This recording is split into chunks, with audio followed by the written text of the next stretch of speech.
Պարոն Ղավոնդյան, ընդհանուր առմամբ կուզենամ ֆորումին անդրադառնանք եւ դրա կարեւորությանը, այստեղ հետաքրքիր է, որ տեսնում ենք նաեւ ադրբեջանցի փորձագետների եւ սա ընդհանուր հայ-ադրբեջանական խաղաղության համատեքստում որևէ բան տալիս են նման ֆորումները, շփումները, մասնագետների փոխադարձ այցերը։ Շատ կարևոր է, որ ադրբեջանցի փորձագետները ներկա են եւ կարելի է ոչ միայն նրանց հարցեր տալ, այլև նրանք իրենք կարող են որոշակի հարցեր տալ Հայաստանի պետական իշխանության ներկայացուցիչներին, ինչպես նաեւ տարբեր մտքեր ունեցող, տարբեր մոտեցումներ ունեցող փորձագետների, ինչը հնարավորություն է տալիս ավելի լավ հասկանալ մեկը մյուսին, ավելի լավ պատկերացնել այն գործընթացները, որոնք տեղի են ունենում եւ դրանց արդյունքում ավելի ճիշտ եզրահանգումների հանգել։ Ինչ վերաբերում է նրան, որ ֆորումը ընդհանրապես անցկացվում է Երևանում եւ առաջին անգամ է փաստացի, որ ադրբեջանցիները այստեղ են, հուսանք, որ դա կլինի շարունակական եւ ոչ միայն Երևանում կգան ադրբեջանցի փորձագետներ, այլև Բաքվում հայ փորձագետները կարողանան նմանատիպ իրավիճակներում հարցեր ուղղել Ադրբեջանի իշխանություններին։ Պարոն Ղավոնդյան, թեև այսօր վարչապետն էլ խոսեց իր ելույթում Բաքվի եւ անձամբ Իլհամ Ալիևի հռետորաբանության մասին, բայց ինչ է կարծում նորմալ է, որ խաղաղության գործընթացին զուգահեռ պարբերաբար Իլհամ Ալիևը ամենատարբեր թեզեր է առաջ քաշում, նախ ասում է, որ ադրբեջանցիները պիտի վերադառնան իրենց հայրենիք ոչ թե տանկերով, այլ մեքենաներով, նկատի ունենալով իրենց մոտ ընդունված այսպես արևմտյան Ադրբեջանը եւ հետո ասում է ցարական Ռուսաստանի քարտեզները, եթե բացենք այնտեղ Սևանալիչի գյոչա է իրանց այդ բարբարով ինչ որ բառեր է ասում ադրբեջաները։ Նորմալ է սրանք խաղաղության այս process-ի ճանապարհին, թե այս խոսույթը կարող է որոշակիորեն խոչընդոտել եւ կամ դանդաղեցնել ընթացքը։ Հիմնավոր եմ համարում Հայաստանի վարչապետի այսօրվա մեկնաբանությունը, առ այն, որ եթե պատմության խորքերն են գնում, ապա հստակ չէ թե որտեղից պետք է սկսենք, որովհետեւ իսկապես եթե մենք հետ գնանք ոչ թե 100 տարի, այլ 1000 տարի, կարող է բացարձակապես այլ իրավիճակ լինել եւ պահանջները կարող են լինել հակադարձ, այնպես որ Ադրբեջանից պետք է հատկապես Ալիևը, բայց նաև այլ պաշտոնյաներ եւս պետք է շատ զգուշ լինեն իրենց մոտեցումներում եւ նրանում, որ հիմնվում են պատմական հնարավորությունների, պատմական փաստերի վրա։ Մյուս կողմից պետք է նշել, որ գործընթացը ինքնին բավական խրթին է եւ նման բարդ իրավիճակում, բարդ պայմաններում ակնհայտ է, որ ամեն ինչ չէ, որ այդպես հարաճյուղի նման է ընթանալու։ Եվ ամեն դեպքում այդ խոսույթը ավելի շատ ներքին լսարանի համար է, թե արտաքին, որովհետև ինչպես բանախոսներից մեկն էլ նկատեց, այստեղ ներկաներից մեկը, որ ներքին լսարանի համար կարծես թե այլ խոսույթ է կիրառվում, հետո արտասահմանում երկրի սահմաններից դուրս լրիվ հակառակ խոսույթը խաղաղարար, այսպես սա ինչ միտում ունի եւ արդյոք կարող ենք ենթադրել, որ սա միայն ներքին լսարանին ճակերտավոր ասած կերակրելու համար է, թե նման ենթադրություններ անել պետք չէ։ Ես այդպես հստակ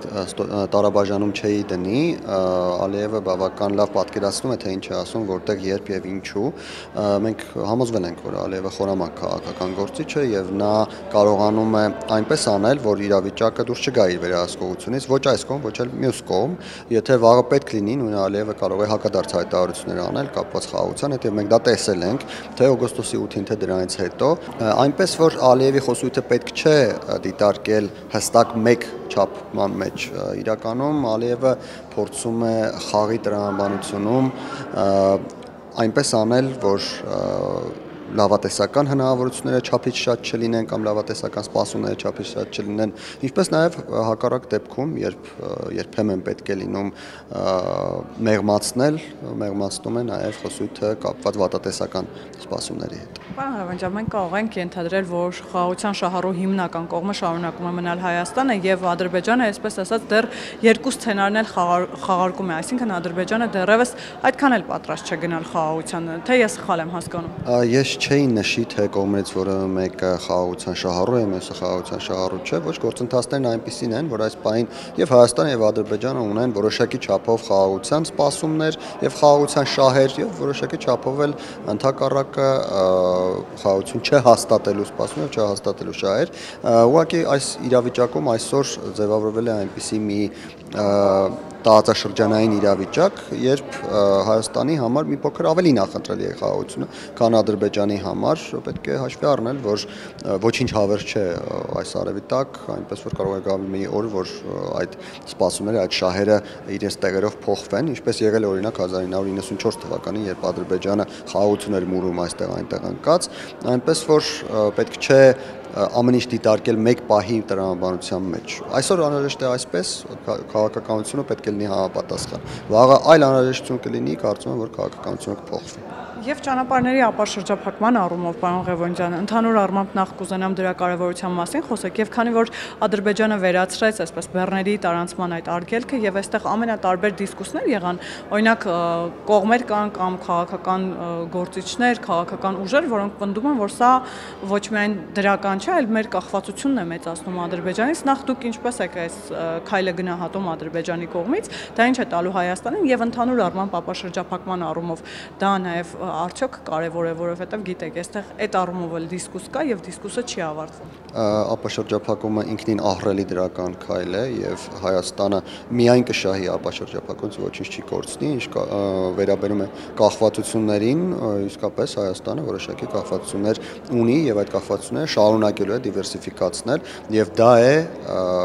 համաչափ բալանսավորված արտաքին քաղաքականության իրականացման միակ հնարավորությունը։ Հակառակ դեպքում կախվածությունը մեկ կետից մեկ կենտրոնից ունենալու դեպքում մենք ունենում ենք այն արդյունքները, որոնք ունենք այսօր 2025 թվականի դրությամբ, կապված թե Արցախի հետ, թե օկուպացված Հայաստանի տարածքների հետ, թե մնացած բոլոր առումներով։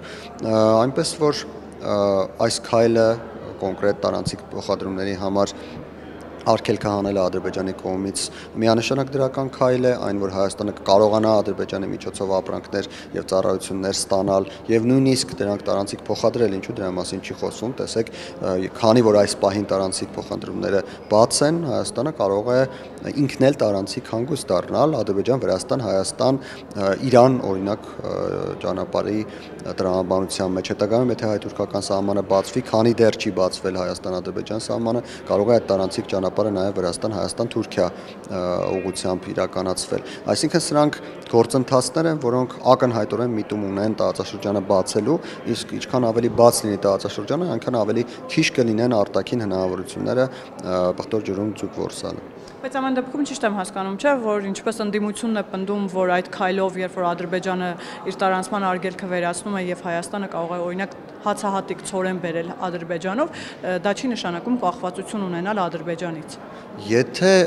խոսենք այն տրամաբանության մեջ, ինչի մասին խոսում են այդ մարդիկ, ովքեր այդպես են մեկնաբանում, այդ տրամաբանությունը պիտի ենթադրել, որ Հայաստանը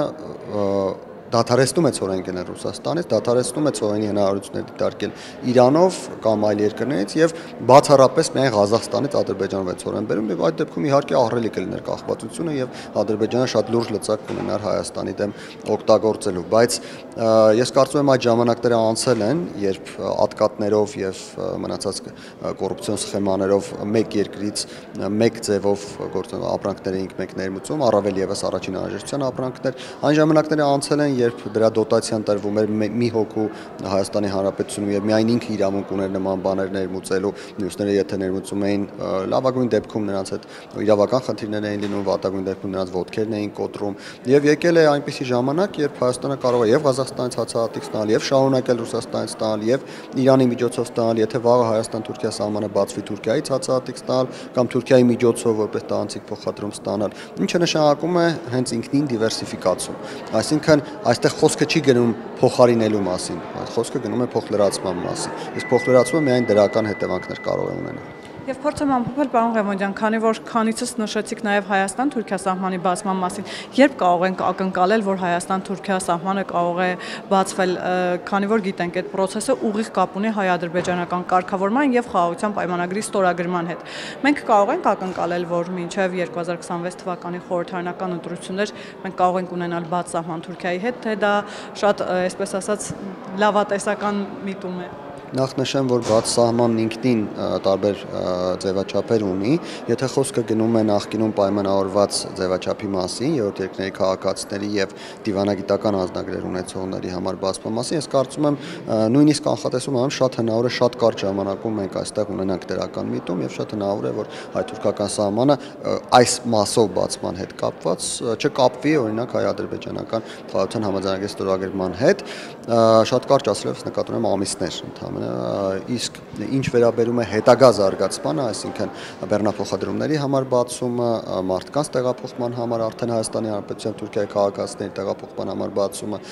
միանշանակ է, որ այստեղ թուրքերը որոշակիորեն կսպասեն, առավել եւս հաշվի առնելով, որ այս առումով Ադրբեջանի ազդեցությունը Թուրքիայի նկատմամբ բավական մեծ է։ Իսկ խաղաղության պայմանագրի ստորագրմանը սպասել մինչև 2026 թվականի խորհրդարանական ընտրություններ, թե ամեն դեպքում Ադրբեջանը ձգձգելու է այդ process-ը մինչև հասկանա, թե 26-ից հետո ինքը արդյոք գնալու է խաղաղության պայմանագրի ստորագրման, թե չէ։ Տեսեք, կա այսպիսի մի, այսպես ասենք, ժամանակ Ադրբեջանի համար, եւ այդ ժամանակը խաղաղության պայմանագրի ստորագրումից մինչև վավերացումն ընկած ժամանակն է, իսկ վավերացումը կարելի է ամիսներ, նույնիսկ տարիներ ցկցկել, եթե դրա կարիքը լինի, այնպես որ Ադրբեջանը կարող է ստորագրել, եթե օրինակ այդտեղ իր շահերը համապատասխան են ստորագրելուն, այստեղ ես հստակ կանխատեսում չեմ կարող անել մինչև խորհրդարանական ընտրությունները Ադրբեջանը կգնա ստորագրման, թե չի գնա, բայց կա որոշակի հավանականություն, որ կարող է գնալ ստորագրման, ինչը նրան թույլ կտա որոշակիորեն ազդել նաև Հայաստանի ներքաղաքական գործընթացների վրա, գուցե Ալիևը գտնի, որ դա անհրաժեշտ է իրեն այս բանին եւ այդ ստորագրումը տեղի ունենա։